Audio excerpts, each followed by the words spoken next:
సంగారెడ్డి జిల్లా అమీన్పూర్లో ఎప్పుడైతే రజిత ఆమె ముగ్గురు పిల్లలకు పెరుగన్నంలో విషం పెట్టి చంపేసింది అన్నటువంటి వార్త ఎప్పుడైతే బయటకు వచ్చిందో అప్పటి నుంచి కూడా ఈ కేసుని చాలా సీరియస్గా తీసుకుంది పోలీస్ శాఖ కూడా.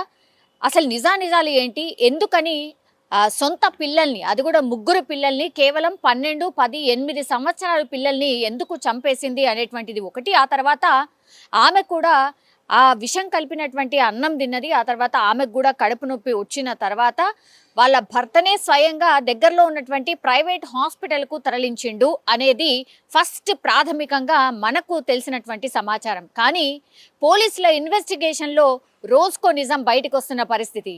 యాక్చువల్లీ ఇదంతా చేసింది కన్న తల్లే, ఎవరైతే పిల్లల్ని చంపిందో ఆమె ఇదంతా కూడా చేసింది. కేవలం ఎందుకోసము అంటే భర్తతో కలిసి ఉండడం ఇష్టం లేక, అట్లాగే 10th క్లాస్లో ఆమెతో పాటు చదివినటువంటి శివ అనే వ్యక్తితోని వివాహేతర సంబంధం పెట్టుకుంది కాబట్టి అడ్డు తొలగించుకొని హాయిగా ఈ ఎవరైతే ఈ శివ అనే వ్యక్తి ఉన్నాడో 10th క్లాస్ ఫ్రెండ్ అని చెప్తున్నారు. సో అతనితో కలిసి ఉందాము అని ఇట్లా ప్లాన్ వేసింది కాబట్టే వాళ్ళ పిల్లల్ని చంపింది అనేటువంటిది పోలీస్ ఇన్వెస్టిగేషన్లో తేలింది. ముందుగా అనుకున్నారు అందరూ పెరుగన్నంలో విషం కల్పించింది, ఆ తర్వాత పిల్లలు చనిపోయారు అనేటువంటిది, ఆమె కూడా తినింది కాబట్టి ఆమెను హాస్పిటలైజ్ చేశారనేది. ఇది కూడా ఒక నాటకమే అని పోలీసుల ఇన్వెస్టిగేషన్లో తేలింది. యాక్చువల్లీ ఆమె ముగ్గురు పిల్లల్ని విషం పెట్టి చంపలేదు, ఒక్కొక్కరిని ముక్కు మూసేసి ఆమెని దారుణంగా చంపేసినట్టుగా ఆమె స్వయంగా పోలీసుల ఇన్వెస్టిగేషన్లో చెప్పినట్టుగా మనకైతే ఇన్ఫర్మేషన్ ఉంది. సో ఒక్కొక్క విషయాన్ని ఆమె ద్వారా తెలుసుకునే ప్రయత్నం చేసినప్పుడు ఇదంతా బయటకు వచ్చిన పరిస్థితి. ముందు చెన్నయ్య అంటే భర్త మీదనే అనుమానం వ్యక్తం చేశారు. ఎందుకంటే ఆ భర్తకి చెన్నయ్యకి ఇది రెండవ పెళ్లి, బట్ రజితకు మాత్రం ఫస్ట్ మ్యారేజ్. సో పెళ్లి చేసే కంటే ముందే రజిత తల్లిదండ్రులు ఈ చెన్నయ్య పేరు మీద ఉన్నటువంటి భూమిని కూడా మా పిల్ల పేరు మీదనే, అంటే రజిత పేరు మీదనే రాసియాలి, ఆ తర్వాతే మీకు మ్యారేజ్ చేస్తాము అనేటువంటిది అప్పటి నుంచి కూడా రజిత తల్లిదండ్రులు చెన్నయ్యకు సంబంధించి ఏదైతే అంటే చెన్నయ్యని గుప్పెట్లో పెట్టుకోవడం అనుకోవచ్చు, లేదంటే చెన్నయ్య బాగా చూడకపోతే మరి మా పిల్ల పరిస్థితి అనుకున్నారో ఏంటో, ఏ తల్లిదండ్రులైనా అట్లాగే ఆలోచిస్తారు. కానీ అప్పటి నుంచి కూడా రజిత తల్లిదండ్రులు ఒప్పించి మరీ రజితనిచ్చి చెన్నయ్యకు మ్యారేజ్ చేయడం జరిగింది. అయితే చెన్నయ్య మొదటి భార్య అనారోగ్యంతో చనిపోయినట్టుగా చెప్తున్నారు. ఆ తర్వాతనే చెన్నయ్యకి రజితనిచ్చి మ్యారేజ్ చేయడం జరిగింది. కానీ వీళ్ళిద్దరి వయసు చాలా తేడా ఉంది. అంటే రజితకు 30 సంవత్సరాలు అయితే చెన్నైకి 50 సంవత్సరాలు. సో పూర్తిగా 20 సంవత్సరాల డిఫరెన్స్తో మ్యారేజ్ చేయడం జరిగింది. మరి అప్పుడు రజితని ఒప్పించి మ్యారేజ్ చేశారా ఏంటి, ఆ కోణంలో కూడా విచారణ చేసినప్పుడు రజిత అవును, మా తల్లిదండ్రులు ఇచ్చే స్తోమత లేకపోవడంతో సెకండ్ మ్యారేజ్ అయినటువంటి ఈ చెన్నైకి ఇచ్చి మ్యారేజ్ చేయడం జరిగింది. నాకు ఇష్టం లేకుండే, నాకు మొదటి నుంచి కూడా ఈ శివ అనే వ్యక్తే ఇష్టము అనేటువంటిది ఇన్వెస్టిగేషన్లో పోలీసులకు చెప్పినట్టుగా కూడా చెప్తున్నారు. అయితే 13 సంవత్సరాల తర్వాత మళ్ళీ శివతో ఎప్పుడు కలిసింది ఏంటి అని అంటే 6 నెలల క్రితం ఈ 10th క్లాస్ బ్యాచ్ వాళ్ళు ఎవరైతే ఉంటారో, ఇప్పుడు శివ కావచ్చు, రజిత కావచ్చు, ఆ స్కూల్ మేట్స్ ఎవరైతే ఉంటారో ఆ బ్యాచ్ అంతా 6 నెలల క్రితం వీళ్ళందరూ ఒక గెట్ టుగెదర్ని ఏర్పాటు చేసుకున్నారు. అప్పుడు మళ్ళీ శివతో కొంత ఎక్కువగా చనువుగా ఉండడం, అక్కడి నుంచి వాళ్ళు ఫోన్లు మాట్లాడుకోవడం కావచ్చు, వీడియో కాల్స్ తరచుగా అప్పుడప్పుడు కలిసినట్టుగా కూడా పోలీసుల ఇన్వెస్టిగేషన్లో తేలింది. సో పూర్తిగా వీళ్ళిద్దరూ డిసైడ్ చేసుకొని ఇంకా నేను ఉండలేను, నా భర్తతో పాటు నేను ఉండలేను, నాకు ఇష్టం లేని పెళ్లి చేశారు కాబట్టి నేను నీతో పాటు వచ్చేస్తాను అని శివకు చెప్పడం, ఆ తర్వాత పిల్లల్ని చంపడానికి అడ్డు తొలగించుకోవడానికి వీళ్ళిద్దరూ ప్లాన్ చేసినట్టుగా పోలీసుల ఇన్వెస్టిగేషన్లో తేలింది. గత 2-3 సార్లు కూడా ఈ పిల్లల్ని ఎలా వదిలించుకోవాలి అనే ప్లాన్స్ కూడా వేసినట్టుగా కూడా పోలీసుల ఇన్వెస్టిగేషన్లో రజిత ఒప్పుకున్నట్టుగా చెప్తున్నారు. అంటే పిల్లల్ని చంపాలనే ప్లాన్ దాదాపుగా 6 నెలల ముందు నుంచే రజితకు ఉన్నట్టుగా చెప్తున్నారు. సో ఏ మాత్రం కూడా ఇష్టం లేని పెళ్లి చేసినట్టుగా రజిత పోలీసుల ముందు చెప్పినట్టుగా కూడా ప్రస్తుతం అయితే మనకున్నటువంటి ఇన్ఫర్మేషన్. సో శివ అట్లాగే రజిత ప్లాన్ ప్రకారమే పిల్లల్ని అడ్డు తొలగించుకున్న తర్వాత చెన్నైని కూడా అట్లనే అడ్డు తొలగించుకోవాలి అనుకున్నారు. అందులో భాగంగా ప్లాన్ కూడా వేసిండ్రు. కానీ ప్లాన్ ఎక్కడో బెడిసి కొట్టింది. ఆ తర్వాత ఇప్పుడు 3 పిల్లలు అయితే చనిపోయినరు. కానీ ఇప్పుడు చెన్నయ్య ఆ రోజు రాత్రి నైట్ డ్యూటీ ఉంటుంది కాబట్టి ఆయన ఎస్కేప్ అయినట్టే అనుకోవచ్చు. మరి ఆయనని ఎట్లా చంపాలనుకున్నారు ఏంటి అనేది తెలియదు. ఎందుకంటే ఈ 3 పిల్లల్ని మాత్రం పెరగన్నంలో విషం కలిపి పెట్టారు అనుకున్నారు. కానీ కాదు, ఆమె గొంతు నులిమి అంటున్నారు. లేదంటే ఈ ముక్కు మూసేసి 3 పిల్లల్ని కూడా రాత్రిపూట చెన్నయ్య ఎప్పుడైతే రాత్రి డ్యూటీకి ఆయన వాటర్ ట్యాంకర్ డ్యూటీ చేస్తూ ఉంటాడు కాబట్టి ఆ వాటర్ ట్యాంకర్కి సంబంధించిన నైట్ డ్యూటీ ఉండింది చెన్నయ్యకి. ఆ రోజు ప్లాన్ ప్రకారం 3 పిల్లల్ని చంపేసింది. ఆ తర్వాత కడుపు నొప్పి అని నాటకం ఆడింది రజిత. అందులో భాగంగా హాస్పిటల్ అయితే జాయిన్ అయింది. కానీ ఈ ప్లాన్ అంతా కూడా కరెక్ట్గా ఇంప్లిమెంట్ చేద్దాము అని అనుకున్నారు. అందులో సక్సెస్ అయ్యాము కూడా అనుకున్నారు. పూర్తిగా చెన్నై మీద తోసేసి హ్యాపీగా ఇంకా మనం కలిసి ఉండొచ్చు అని శివ ఇంకా రజిత ప్లాన్ చేసినట్టుగా పోలీసుల ఇన్వెస్టిగేషన్ అయితే తేలిన పరిస్థితి. ఇప్పుడు ఇదంతా బయటపడ్డ తర్వాత మరి పోలీసులు వాళ్ళ స్టైల్లో ఇన్వెస్టిగేషన్ చేస్తారు అన్న మాట తెలీదా? పోస్ట్ మార్టం చేసినప్పుడు ఇవన్నీ నిజాలు బయటకు వస్తాయని తెలీదా? అట్లాగే ఇప్పుడు రజిత ప్రవర్తనలో కూడా చెన్నైని విచారణ చేసినప్పుడు, అంటే రజిత భర్తను విచారణ చేసినప్పుడు రజిత బిహేవియర్లో కూడా చాలా మార్పులు వచ్చాయి. ఒక 6 నెలల నుంచి 8 నెలల నుంచి కూడా ఆమె పూర్తిగా ప్రవర్తనలో మార్పు అయితే వచ్చింది. తరచుగా గొడవ పడ్డం ఇవంతా కూడా చేసినట్టుగా కూడా చెన్నయ్య పోలీస్ ఇన్వెస్టిగేషన్లో చెప్పినట్టుగా చెప్తున్నారు. పిల్లలని కోప్పడ్డం, సరిగ్గా చూసుకోకపోవడం, ఎక్కువ మట్టుకి ఈవెన్ ఆ స్కూల్లో డ్యూటీ చేస్తుంది రజిత, స్కూల్లో కూడా ఎక్కువగా ఫోన్లో ఉండిపోవడం, సరిగ్గా డ్యూటీలో కూడా చేయకపోవడం, ఆ కంప్లైంట్స్ కూడా ఈ రజిత భర్త చెన్నయ్య దగ్గరికి కూడా వచ్చినట్టుగా చెన్నయ్య విచారణలో చెప్పినట్టుగా చెప్తున్నారు. సో పూర్తిగా భర్త మీద నెపం నెట్టేసి ఇప్పుడు శివ అనే వ్యక్తితో జీవితాన్ని కొనసాగిద్దాము అనుకున్నటువంటి టైంలో ఇప్పుడు ఈ ప్లాన్ అంతా కూడా బెడిసి కొట్టింది అనుకోవచ్చు. ఇప్పుడు రజిత అట్లాగే శివ సంగారెడ్డి పోలీసుల అదుపులో ఉన్నారు. సంగారెడ్డి జైల్లో వాళ్ళని విచారణ చేస్తున్న సిచ్యువేషన్ అయితే కనిపిస్తోంది. రోజుకో నిజం, రోజుకో ట్విస్ట్ల ఇప్పుడు అమీన్పూర్ ఈ 3 పిల్లల్ని చంపినటువంటి ఘటనలో ట్విస్ట్లు అయితే బయటపడుతున్న సిచ్యువేషన్ అయితే కనిపిస్తోంది. కానీ ఘోరాతి ఘోరం, అట్లాగే ఇంత దారుణంగా కన్న తల్లే 3 పిల్లల్ని చంపడం ఇప్పుడు ఇప్పుడు ఈ స్టోరీ తెలిసిన వాళ్ళు ఆర్ ఈ ఇన్సిడెంట్ తెలిసిన వాళ్ళు ఎవరైనా పూర్తిగా ఆమెను ఉరి తీయాల్సిందే, ఆమెను శిక్షించాల్సిందే, ఆమెను వదిలిపెట్టద్దు. ఇట్లా కూడా ఉంటారా? సమాజంలో అసలు ఏం జరుగుతోంది? ఇంత దారుణమైన సంఘటనలు ఎందుకు చేస్తున్నారు? అట్లాగే కన్న తల్లే ఇంత కర్కశంగా వ్యవహరిస్తుందా? ఇట్లా రకరకాలుగా అందరూ మాట్లాడుతున్న సిచ్యువేషన్ అయితే కనిపిస్తోంది. కానీ ఆమె మనసులో ఏముందో, ఆమె ఏమనుకుందో అది చెయ్యాలనుకుంది. చట్టంలో భాగంగా, అంటే చట్టం తనని ఏం చేయలేదు ఆర్ ఇదంతా కూడా ఏం బయటపడదు, నా భర్త మీద పూర్తిగా ఈ ఘటనంతా నెట్టేసి మేమైతే హ్యాపీగా ఎస్కేప్ కావచ్చు అని అనుకుంది కాబట్టే ఇదంతా చేసినట్టుగా మనకైతే స్పష్టంగా అర్థమవుతోంది. ప్రియుడి మోజులో 3 పిల్లల్ని కడతీర్చిన రజిత ఎపిసోడ్ను ఎవ్వరూ ఇప్పట్లో మర్చిపోయేలా లేరు. ప్రతి ఒక్కరిని కంట తడి పెట్టిస్తోంది ఈ సంఘటన. ముఖ్యంగా రజిత ఒక్కతే గంటల వ్యవధిలోనే 3 పిల్లల్ని చంపేసిందా, లేదంటే ఆమెకు మరెవరైనా సహకరించారా? ఇంకొక వైపు చూసినప్పుడు అసలు రజిత చేసిన ఈ దుర్మార్గానికి ఆమెకు ఎలాంటి శిక్ష పడుతుంది? పిల్లల్ని వదిలేసి వస్తే నేను నిన్ను పెళ్లి చేసుకుంటాను అని ఆమెను ఇలా 3 హత్యలకు పురిగొల్పిన శివ అనే ఆమె క్లాస్మేట్కి ఎలాంటి శిక్ష పడబోతోంది? ప్రస్తుతం నాతో పాటు సీనియర్ అడ్వకేట్ సుభాష్ని గారు ఉన్నారు, ఆవిడతో మాట్లాడదాం. మేడం నమస్తే. నమస్తే అండి. మీరు చూసారు కదా, అసలు ఎవ్వరు కూడా ఊహించలేని సంఘటన ఇది. ఒక స్కూల్లో టీచర్గా పనిచేస్తుంది రజిత, కుటుంబం కూడా చక్కగా ఉంది. ఎంత మంచి కుటుంబమో ఇలా 3 పిల్లల్ని చంపేయడం మీద మీ అభిప్రాయం ఏంటి? ఎంత దుర్మార్గం అండి అసలు, అంటే ఊహించుకోవడానికి. ఈ మధ్య కాలంలో పేరెంట్స్ ఆర్ బికమింగ్ అంటే మర్డర్ చేసే ఆ క్రూయల్ మెంటాలిటీకి వచ్చేస్తున్నారు.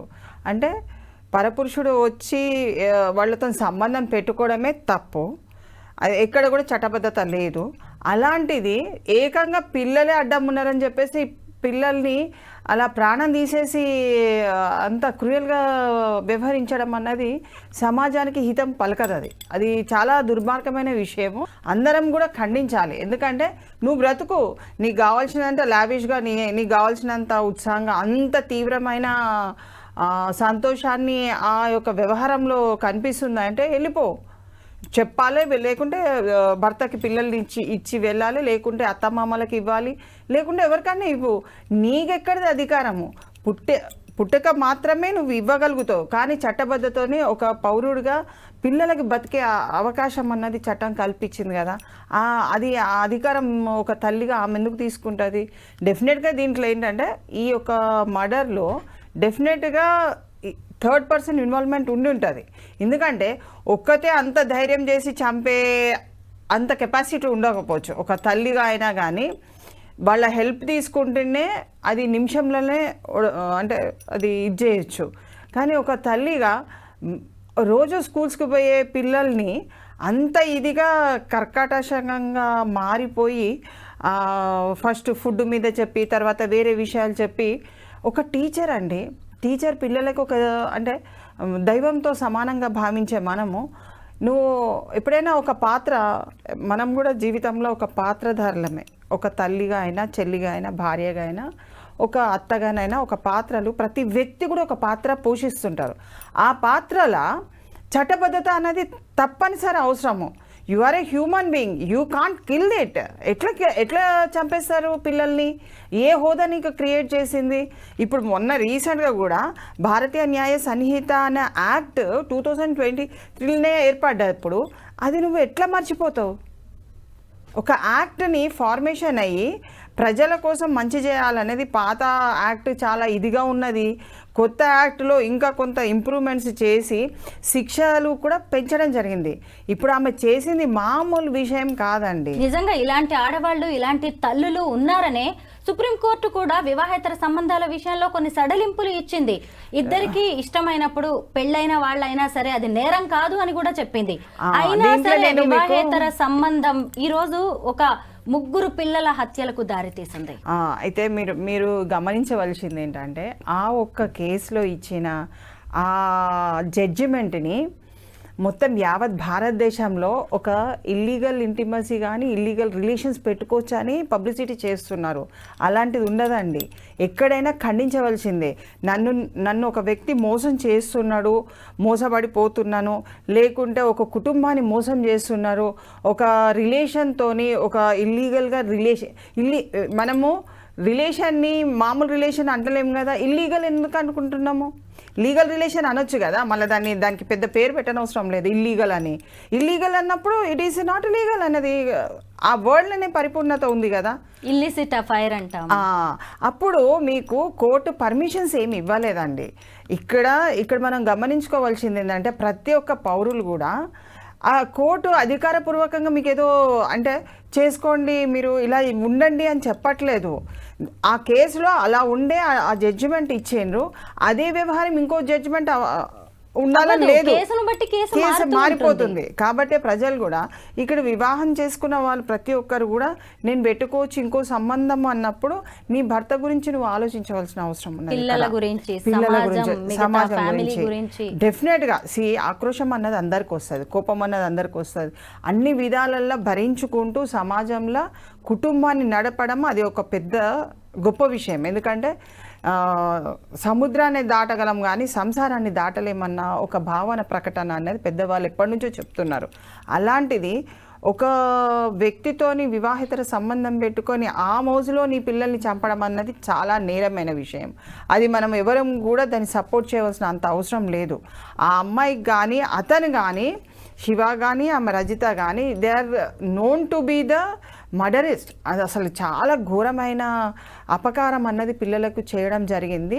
యావత్ కారాగార శిక్ష కాదు, దీంట్లో విధిస్తే కూడా ఉరి శిక్ష అయ్యే అవకాశాలు ఉన్నాయి. ఎందుకంటే పెంచి పెద్ద చేసి నీకు నువ్వే చంపే అధికారం లేదు కాబట్టి నువ్వు చట్టాన్ని పక్కకు పెట్టి చట్టాన్ని నువ్వు అంటే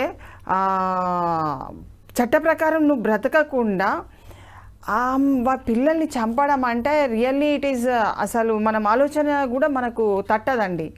అంత ఇదిగా వాళ్ళు చంపినప్పుడు వదిలిపెట్టవలసినంత అవసరం లేదు. అండ్ ఆల్మోస్ట్ ఇన్వెస్టిగేషన్లో కూడా వాళ్ళు చంపినట్టుగా ప్రూవ్ అవుతుంది. రేపు ఫ్యూచర్లో కూడా వాళ్ళకి బెయిల్ వస్తుంది, ఏదో వచ్చేసి ఏదో బయటికి వెళ్ళిపోతారు అన్నది లేదు. అండర్ ట్రయల్ కూడా ఇవి చేసుకోవచ్చు అలాంటివి. కానీ తల్లిదండ్రులు ఎవరైతే తండ్రి అనే వ్యక్తి ఎవరైతే ఉన్నారో హూ ఇస్ అ కంప్లైనెంట్, ఈ కేసుని అంటే స్టేజ్ వైజ్గా దాన్ని పర్సూ చేయవలసిన అవసరం ఉన్నది. స్టేజ్ వైజ్గా దాన్ని అట్లనే వదిలిపెట్టకుండా కేవలం స్టేట్మెంట్స్ ఆన్ ద మీడియా అనే ఇంపార్టెంట్ అని, కానీ కోర్టులో జరిగే విషయాన్ని పరిజ్ఞానం తీసుకుంటూ ఎప్పటికప్పుడు ప్రాసిక్యూషన్తో కలిసిపోయి వాళ్ళు ఆధారాలు అవన్నీ ఇచ్చినట్టయితే డెఫినెట్గా వాళ్ళకు ఉరిశిక్ష పడే అవకాశం ఉంది. దాంట్లో వదిలిపెట్టేది ఏం లేదండి. దీంట్లో లాయర్ గారు, ఒక హత్య చేస్తేనే ఉరిశిక్ష వంటి కఠిన శిక్షలను అమలు చేస్తారు. అలాంటిది ఇక్కడ ముక్కుపచ్చలారిన పిల్లలు 3 హత్యలండి. మరి శిక్ష ఎలా ఉండొచ్చు? శిక్ష ఒక్కటే ఉంటుందండి. ఏదైనా కానీ చనిపోయిన వ్యక్తులు మర్డర్ చేయబడ్డారు అంటే ఒక్కొక్కరు ఒక్కొక్క స్థాయిలలో చేయబడితే అది అంటే సపరేట్గా చూడవలసి వస్తుంది. కానీ ఒకటేసారి చనిపోయారు కాదు కాబట్టి పిల్లలు కంపల్సరీ శిక్ష అనేది ఒకటే ఉంటుంది. ఎవరిని చేసినా కానీ శిక్ష అనేది కాలం ఎక్కువ. ఇప్పుడు ఉరిశిక్ష వేసింది అనుకోండి, ఈ మరో ఉరిశిక్ష ఉండదు కదా. ఉరిశిక్షనే. ఇంకా మనిషి చనిపోయే స్థితికి వచ్చినప్పుడు ఇంకోళ్ళు కూడా ఉన్నారు కాబట్టి నేను ఇంకోసారి ఇస్తానన్నది ఏమి ఉండదు కదా. So there is a difference. ఆ డిఫరెన్స్లో వాళ్ళు ఇన్వెస్టిగేషన్లో ఏ విధంగా చూపిస్తారో ఆ విధమైన శిక్ష అన్నది గ్రీవియన్స్ అఫెన్స్ కాబట్టి అది వదిలిపెట్టే అసలు లేనే లేదు దాంట్లో. కాబట్టి డెఫినెట్గా they will have the punishment. And ప్రజలలో కూడా కుటుంబ విలువలు అన్నది చాలా మటుకు పెట్టుకోవాల్సిన అవసరం ఉన్నది. ఇలాంటి వ్యక్తులు ఒక కుటుంబాన్ని నాశనం చేయడానికి వాళ్ళు ఎంట్రీ అవుతారు. కానీ మహిళలు ఎవరైతే భార్య స్థానంలో ఉన్నారో తొందరగా వాళ్ళ మీద ఒక అంటే ఆశలు కానీ అవన్నీ చూసి ఆంక్షలు విధించుకుంటూ కుటుంబాన్ని నడపవలసిన పరిస్థితి ఉన్నది. ఎందుకంటే వాళ్ళు ఇప్పుడు శివ అనే వ్యక్తి ఎన్నో విషయాలు చెప్తాడు, ఎన్నో అందాలకు ఎక్కిస్తాడు. అవన్నీ ఈమెకు తగదు. ఈమె జీవితం ఇప్పుడు ఆమె ఏమనుకున్నది, వాళ్ళని చంపేస్తే నేను మంచిగా పోయి అంత పెళ్లి చేసుకుందాం అనుకున్నది. కానీ ఎలా కుదురుతుంది? ఇప్పుడు ఆమె చంపేసిన ఒప్పుకున్నా she will have the punishment. నువ్వు జైల్లో ఉన్న వ్యక్తి ఆయనని ఎట్లా పెళ్లి చేసుకొని ఆయనతో సంబరంగా ఉంటావు? చాలా తప్పది. ఇంకోటి, క్రైమ్ లెవెల్లో ఎప్పుడు కూడా దుర్బుద్ధితో చేసిన crime it is not excusable. చాలా మటుకు దుర్బుద్ధి ఇంటెన్షన్ ఉన్నది. ఆ దుర్బుద్ధి మొదటి నుంచి ఉన్నది కాబట్టి వాళ్ళు చేసింది నేరం అన్నది ప్రజలు కానీ కోర్టు కానీ డెఫినెట్గా ఇట్ విల్ యాక్సెప్ట్ ఇట్. దాంట్లో ఆధారాలు అన్నీ కూడా ప్రజలు కూడా అక్కడ ఉన్న వ్యక్తులు కూడా ఆధారాలతో విట్నెస్ ఇవ్వడానికి సుముఖత తెలిపి భయపడకుండా విట్నెస్ ఇవ్వగలిగితే డెఫినెట్గా దాంట్లో పనిష్మెంట్ అనేది వస్తుందండి. లాయర్ గారు, ఈమె ఎంత డ్రామా చేసినా రెండో రోజుకి మూడో రోజుకి పోలీసులు గుర్తించారు. ఎందుకంటే నేరస్తుల్ని ఈజీగా పసిగట్టగలరు పోలీసులు. అయితే మొత్తానికి నేనే చంపాను, నా భర్త బయటకు వెళ్ళిన తర్వాత పిల్లల ముఖం మీద టవల్ వేసి ఊపిరాడకుండా చేసి 3 పిల్లల్ని చంపాను నేను ఒక్కదాన్నే అని చెప్పి ఆమె పోలీసుల విచారణలో చెప్పినట్టుగా తెలుస్తోంది. అయితే ఈ శివ అనే వ్యక్తి 10th క్లాస్మేట్. ఆమెకి ఆ 3 పిల్లల్ని వదిలేసి వస్తే నేను మళ్ళీ నిన్ను పెళ్లి చేసుకుంటా, ఇంకొక జీవితం ఇస్తా అని చెప్పాడు. అంటే తెలియకుండానే ఆమెను 3 హత్యలకి పురుగొల్పాడు. అతన్ని కూడా ఇప్పుడు పోలీసులు అరెస్ట్ చేశారు. అతనికి ఎలాంటి శిక్ష పడే అవకాశం ఉంది? ఆయనే క్రిమినల్ ఇంటిమిడేషన్ అంటే నేరాన్ని ప్రోత్సహించే వ్యక్తి కింద అతను ఉన్నాడు. అంటే వాళ్ళిద్దరు సంభాషణలో ఒక కుటుంబంలో ఉన్న పిల్లల్ని చంపాలి అన్న చంపడానికి పురికొల్పిన ఆ విధమైన సెక్షన్స్ అతను డెఫినెట్గా ఉంటుంది. ఇంకోటి, ఆ ముక్కతే చంపలేదండి. అక్కడ ఆ ముగ్గురిని కూడా ఇది హెల్ప్ చేసినట్టుగానే భావించాలి. ఇతను హెల్ప్ చేసినా ఇంకోళ్ళు వచ్చి చేసినా, లేకుంటే ఇతనే డైరెక్ట్ వచ్చి చేసేది ఉంటే అక్కడ వాళ్ళు అనుమానపడతాడేమో అని చెప్పేసి వేరే వాళ్ళని దీంట్లో ఇన్వాల్వ్మెంట్ చేసినా ఆ కోణంలో కూడా ఇన్వెస్టిగేషన్ అనేది నడుస్తుంది. ఇప్పుడు 4 దిక్కులలో ఏమున్నది అన్న విషయాన్ని పరిజ్ఞానం చేసుకొనే ఛార్జ్షీట్ అన్నది సబ్మిషన్ చేస్తారు. కాబట్టి ఒక బాబు బతికుండగానే ఇంకో బాబు బతికుండగానే మేల్కొని ఉండగానే ఈ అమ్మాయి ఒక్కతే కూర్చొని చంపలేదు కదా. డెఫినెట్గా వాళ్ళిద్దరు చూసుంటారు, లేకుంటే ఒక వ్యక్తిని సపరేట్గా చేసి అక్కడ పండుకోబెట్టి ఉంటారు, ఏదో ఒక విధంగా ఉంటుంది. సో వాళ్ళని అంటే క్షమించవలసిన అంత అవసరం లేదు. ఆమెకు డెఫినెట్గా షీ విల్ అండర్గో న్యాచురల్గా కూడా నేచర్ లా అన్నది కూడా ఒకటే ఉంటుంది. మనం అన్నిట్లో ఉన్న కోర్టు తరఫు నుంచి వచ్చిన పనిష్మెంటే కాదు, స్వయం అంటే ఆమె చేసుకున్న దానికి శిక్ష ఆమెనే అనుభవించాలి.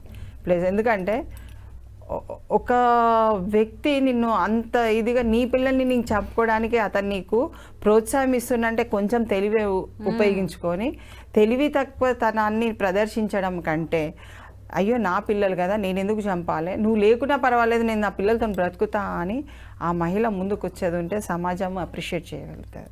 కానీ ఈ విధంగా అంటే ఎప్పుడో 10వ తరగతిలో చూసిన వ్యక్తికి నువ్వు 10 సంవత్సరాల నుంచి 12 సంవత్సరాల నుంచి నువ్వు పెంచుతున్నావు కదా పిల్లల్ని, మరి అతనికి నువ్వు మర్యాద ఇచ్చినప్పుడు నీ పిల్లలకి నువ్వు మర్యాద ఇవ్వవా? నీ వివాహమై 13 years, నీ భర్త మంచోడు కాదంటే నువ్వు డైవర్స్ ఇచ్చుకోని ఉంటుంది. నేను ఎవరు ఆపినరు? నీ పిల్లల్ని తీసుకొని నీ తల్లిదండ్రులు పెంచుకుంటారు. పెద్దవాళ్ళు ఎవరు కూడా పిల్లల్ని పెంచమన్నాను, మేము పెంచలేమని కూడా. ఎంత కష్టమైనా ఇంత తిండి పెట్టి పెంచారు. నీకు ఇంత ఇష్టం లేకుండా గవర్నమెంట్ హాస్టల్స్లలో వేసుకొని బతుకుతారు కదండి, వాళ్ళేమో అన్యాయం చేసిండ్రు.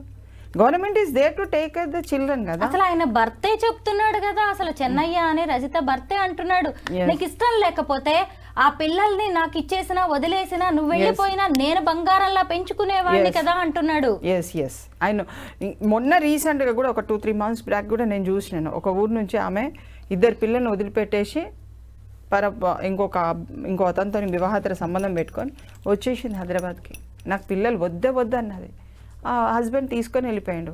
అలా పిల్లల్ని బంగారంలా పెంచుకుంటున్న భర్తలు ఎంతమంది లేరండి? అలాంటి వాళ్ళకి చేతులెత్తి నమస్కరించాలి. డెఫినెట్గా ఇలాంటి సంఘటనలు చేయడం వల్ల ఏమవుతుందంటే ఇతర మహిళల మీద చాలా ఇంపాక్ట్ పడుతున్నారు. వాళ్ళు తప్పు చేయకున్నా కానీ మీ మహిళలంతా ఇంతే అన్న ఆ భావన అన్నది చాలా ఏర్పడుతుంది. అంటే మహిళల పట్ల ఒక విద్వేషాన్ని కానీ ఒక అంటే అసహ్యాన్ని చూపే విధంగా తీసుకుపోవాల్సిన సంఘటనలు ఇవి.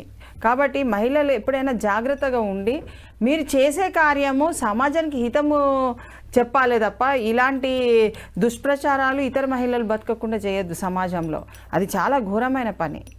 సుభాషిణి గారు, అసలు ఆ పిల్లల్ని ఆ తల్లి ఎలా చంపి ఉంటుందో అని మాట్లాడుకుంటుంటేనే నాకైతే అసలు ఎంత బాధేస్తుందంటే పిల్లలు ఎంత అల్లాడిపోయి ఉంటారండి, పసి హృదయాలు. అసలు ముక్కు నోరు మూసేసి టవల్ ముఖం మీద కప్పి తల్లండి 9 మాసాలు మోసి కన్నది. ఒక పిల్లాడికి ఏమో 12 ఏళ్ళు, పాపకి 10 ఏళ్ళు, కొడుక్కి 8 ఏళ్ళు. అప్పుడే అన్నం పెట్టింది అదే చేతులతో, మళ్ళీ అదే చేతులతో చంపేసిందండి. నేను న్యూస్ కవరేజ్ లో భాగంగా వాళ్ళ ఇంటికి వెళ్ళాను, నేను అమీన్పూర్ కి. ఆ ఇంటి ముందు పిల్లల చెప్పులు, స్కూల్కి వెళ్ళే షూస్, అసలు అవన్నీ చూసి అయ్యో ఇక్కడే కదా పిల్లలు తిరిగి ఉంటారని నేను విజువలైజ్ చేసుకుంటుంటే ఎంత ఏడుపు వచ్చిందో. ఎవరైనా మనం మనుషులమే కదా. డెఫినెట్ గా మనం పిల్లల్ని చూడండి, 1 గంట కనబడకుంటే ఎక్కడికైనా హైదరాబాద్ లో ఏదైనా వెళ్ళిందంటే అయ్యో ఎక్కడ వెళ్ళిపోతారో తప్పిపోతారో మరి ఏంటి ఆ ఫోన్స్ అవన్నీ మనం చెక్ చేసుకుంటూ ఉంటాము. అంత విచక్షణారహితంగా ఆమెకు ఆ భావ ప్రకటన అన్నది ఎట్లా వచ్చిందో అన్నది చాలా దుర్మార్గమైన విషయం. పిల్లలు కాసేపు కనిపించకపోతేనే అల్లాడిపోతాం, విలవిల్లాడిపోతాం, ఏమైపోయారు ఏంటో. చాలా మటుకు మీరు చూడండి, వివాహేతర సంబంధంతో 3rd person ఒక ఇన్వాల్వ్మెంట్ తోని భర్తను చంపేసిన వాళ్ళు ఉన్నారు, అత్తమామలు చంపేసిన వాళ్ళు ఉన్నారు, ఇంకా వాళ్ళ తల్లిదండ్రులను కూడా చంపేసిన వాళ్ళు ఉన్నారు. అంటే వీళ్ళు మధ్యంతరంగా వివాహితుల మీదనే ఎందుకు ఇంత దౌర్జన్యంగా వాళ్ళు వచ్చి నిన్ను ప్రేమిస్తున్నాను, నన్ను పెళ్లి చేసుకోలేకుండా ఈమెను పెళ్లి చేసుకుంటా, ఇట్లా బతికేస్తా అని మాయమాటలు చెప్పిన వాళ్ళని నమ్ముతున్నారు. కానీ అంటే ప్రాక్టికల్గా మనం బ్రతకాలి, మనం కష్టపడాలి, మనం ఈ జీవితాన్ని గడపాలని ఆ యోచనలో వెళ్ళట్లేదు. ఆ వాటి మీద వెళ్ళినట్టయితే పిల్లల భవిష్యత్తు, కుటుంబ భవిష్యత్తు ఎంతో బంగారు బాటలా నడిచేది. అసలు ఒక చిన్న తప్పు చేయాలంటే, ఒక అబద్ధం ఆడాలంటేనే ఎంత భయపడుతూ ఉంటాం కదా. అలాంటిది కామాతురాణం నా భయం నా రజ్జ అంటారు. అంటే ఒక్కసారి కళ్ళకి కామ పొరలు కమ్మితే మనకి భయం ఉండదు, ఏది ఉండదండి, సిగ్గు అన్ని వదిలేసే. లేకపోతే చక్కగా ఇంటర్ వరకు చదువుకున్న అమ్మాయి అన్ని తెలిసి పెళ్లి చేసుకుంది, అసలు ఇంట్లో డబ్బులన్నీ కూడా అమ్మాయి చేతిలో ఉంటాయి, ఆర్థికంగా సెటిల్ అయిపోయారు. పిల్లలు 3 చంపేస్తే ఇక తాను వెళ్ళిపోయి బతకచ్చు అనుకోవడం ఎంత మూర్ఖత్వం ఇది. అయితే ఇక్కడ ఇంకొక డౌట్ ఏంటంటే ఎక్కడ కూడా ఈ శివ అనే వ్యక్తి చంపినట్టుగా కానీ డైరెక్ట్గా ఇన్వాల్వ్ అయినట్టుగా కనిపించట్లేదు. కాబట్టి అతను రేపు మళ్ళీ తన తరఫున ఎవరినైనా లాయర్ని పెట్టుకుని వాదించుకునే అవకాశం ఉందా? ఇందులో నా తప్పేంటి? డెఫినెట్గా చట్టము ఉభయులకు ఇస్తుంది అడ్వకేట్గా పెట్టుకోమని. దాన్ని మనం తప్పు పట్టవలసిన అవసరం లేదు. ఎవరి నిరూపణకు వాళ్ళే బాధ్యత వహిస్తారు. నేను నా తప్పు లేదు అని చెప్తే నువ్వు నిరూపణ చేసుకోవాలి, అంతేగాని ఇప్పుడు నీ పిల్లల్ని చంపవలసిన అవసరం ఏమొచ్చింది అన్నది అక్కడ ప్రాథమిక పాయింట్ రేజ్ అవుతుంది. చావడం అయితే జరిగింది, చంపడం అయితే జరిగింది. అది ఎందుకు దేనికి అన్నది అది ఇన్వెస్టిగేషన్ ఐఓ గారు ఇన్వెస్టిగేషన్ చేసినప్పుడు డెఫినెట్గా అవన్నీ బయటపడతాయి. దాంట్లో ఏది కూడా వ్యానిషింగ్ అంటే ఏదన్నా విట్నెస్ని అక్కడ ఎవిడెన్స్ని అక్కడ నుంచి చేసినా కానీ మనం గుర్తుపట్టచ్చు. దాని మీద కూడా ఒకవేళ చేసి కనపడకుండా ఉన్నట్టయితే కూడా అది కూడా మనకు సెక్షన్తోని దాన్ని కూడా మనము ఇది చేయొచ్చు. కాబట్టి పోలీసు వాళ్ళు ఏ కోణంలోనైనా కానీ థర్డ్ పర్సన్ శివ అనే వ్యక్తి ఎక్కడైతే తప్పు చేసినట్టుగా నిరూపణ జరిగితే ఆయనని వదిలిపెట్టే సవాలే లేదు. ఇది ఆల్రెడీ చనిపోయినరండి, ఇంకా దాన్ని పట్టుబడమే ఇంపార్టెంట్.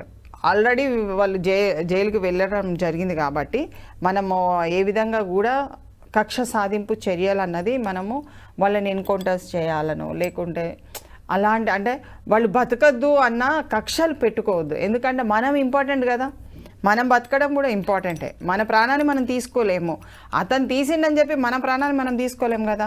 మనం చట్టబద్ధతో వెళ్ళి అతనికి శిక్ష పడేటట్టు, ఆమెకు శిక్ష పడేటట్టు కరెక్ట్గా ఆ ఫ్యామిలీ కనుక కొట్లాడినట్టయితే డెఫినెట్గా వాళ్ళకు ఉరిశిక్ష పడుతుంది. ముగ్గురు ఒకే తల్లి గర్భం నుంచి బయటకు వచ్చారు, కానీ ముగ్గురు కలిసి ఒకే చోట భూమిలోకి వెళ్ళిపోయారు. ముగ్గురు పిల్లల్ని కలిపి ఒకే చోట బొందబెట్టారండి.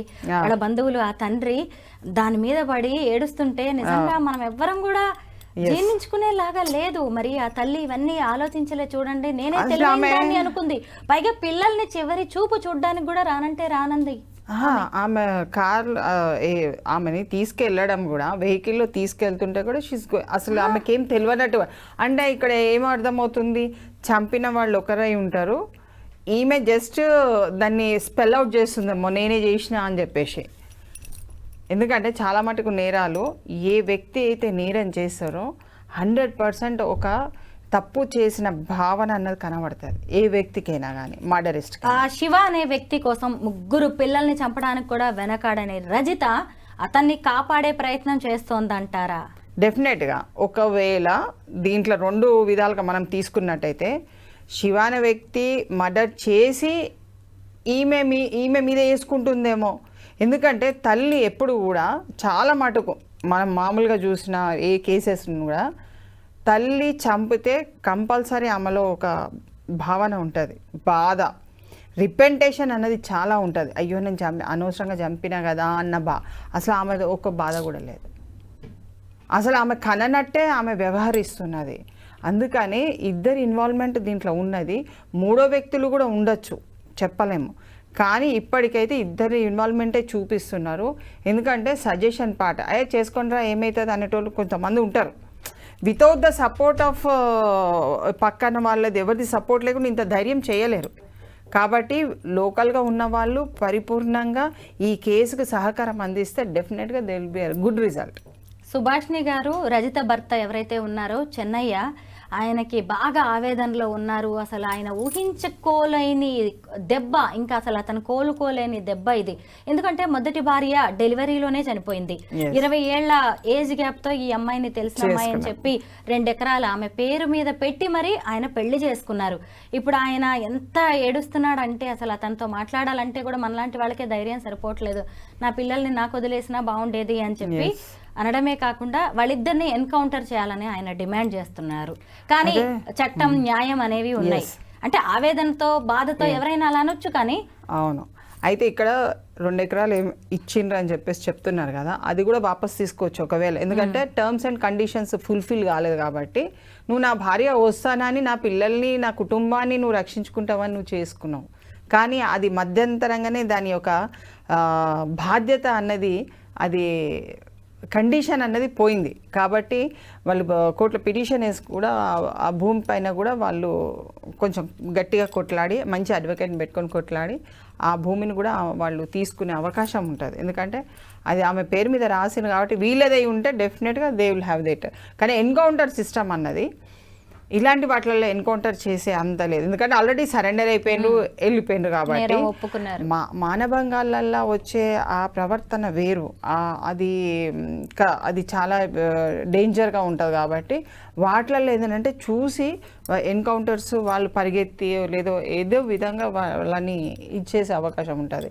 కానీ ఇలాంటి కేసులలో కోర్టు కంపల్సరీ శిక్ష ఇస్తుందండి. తల్లిదండ్రులు ఎవరు అంటే తండ్రి అనే వ్యక్తి బాధపడవలసిన అవసరం లేదు. శిక్షలా వేరే విధంగా అంటే మనం ఆయన ఎమోషన్ని, ఆయన సెంటిమెంట్ని, లేకుంటే పిల్లలతో ఉన్న అనుబంధాన్ని మనం ఏం తీయలేము. ఎందుకంటే అది కాలం వరకు ఉంటుంది. ఆయన చనిపోయేంత వరకు అది బాధ అనేది ఉంటుంది. ఈమె అంతా అంటే సమాజానికి ఒక మంచి ఆన్సర్ అనేది ఆమె ఇవ్వలేదు. ఆమె చేసిన నేరానికి తప్పకుండా ఆమె చేసిన దుర్మార్గమైన పనికి శిక్ష పడవలసిన అవసరమే ఉందండి. సుభాషిణి గారు, ఈ కేసులో ఉన్న ఇంకొక పాయింట్ గురించి మనం డిస్కస్ చేయాలి. ఎందుకంటే వీళ్ళిద్దరి మధ్య ఏజ్ గ్యాప్ 20 ఏళ్ళు కనిపిస్తుంది. అంటే ఆ ఏజ్ లో అమ్మాయి ఆస్తి వస్తుందనో, లేదంటే ఇక తనకి ఓకే బానే కాస్త సెటిల్ అయిన వాళ్ళతో పెళ్లి జరుగుతుందనో, కట్నం ఇవ్వాల్సిన పని లేదనో పెళ్లికి ఒప్పుకొని ఉండొచ్చు. సరే, అతనితో కాపురం చేసింది, 3 పిల్లని కన్నది.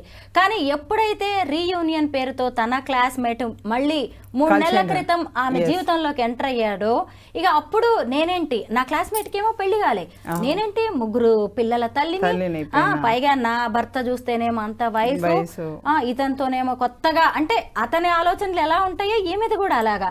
అంటే ఇప్పుడు తల్లిదండ్రులు కూడా ఆడపిల్లలకి పెళ్లి చేసేటప్పుడు ఇలా ఏజ్ గ్యాప్ వాళ్ళతో చేస్తున్నప్పుడు జాగ్రత్తలు తీసుకోవాలి కదా. చాలా అండి, చాలా. దానికి అదే నేను అందాం అనుకున్నా. ఎందుకంటే ఇష్టం లేని పెళ్లి చేయడం నేరం అయిపోతుంది. ఈ తర్వాత ఇలాంటి పరిణామాలు ఇష్టమై చేసుకున్న భవిష్యత్తులో ఎలా మారుతారో. ఈ అమ్మాయికి ఇష్టం ఉన్నదైతే పిల్లల్ని అంత కఠోరంగా వదిలిపెట్టదు. మేబీ ఆమెకు కూడా ఇష్టం లేకపోవచ్చు. సరే, ఏజ్ బట్టి ఆ రోజు ఏదో జరిగిపోయింది వివాహము, తర్వాత కొంతకాలం వరకు అతనంటే ఇష్టం లేదనుకోండి, వదిలిపెట్టండి.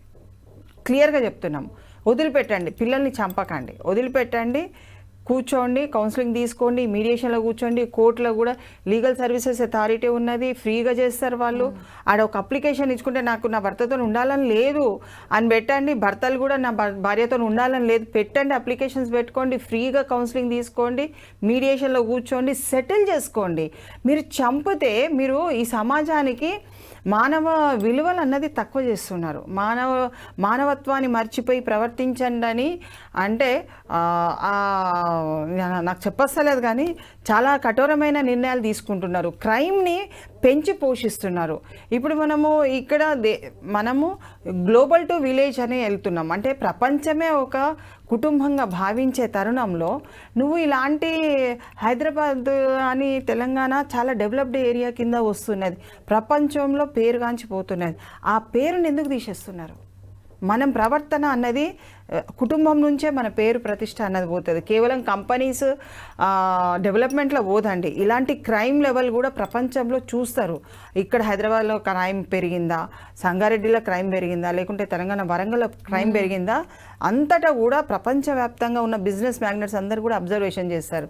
ఎక్కడ ఉండాలి, ఎక్కడ చేస్తే బిజినెస్ బాగుంటుంది, ప్రజలు ఎక్కడ పని చేసుకొని బ్రతుకుతారు, నార్మల్ లైఫ్ లీడ్ చేస్తారు, కుటుంబాన్ని బాధ్యత తీసుకొని మంచిగా పోతారు. అలాంటి సిచ్యువేషన్స్లలో వస్తున్నది. ఇప్పుడు అంత టెక్నాలజీ డెవలప్మెంట్ అవుతుంది.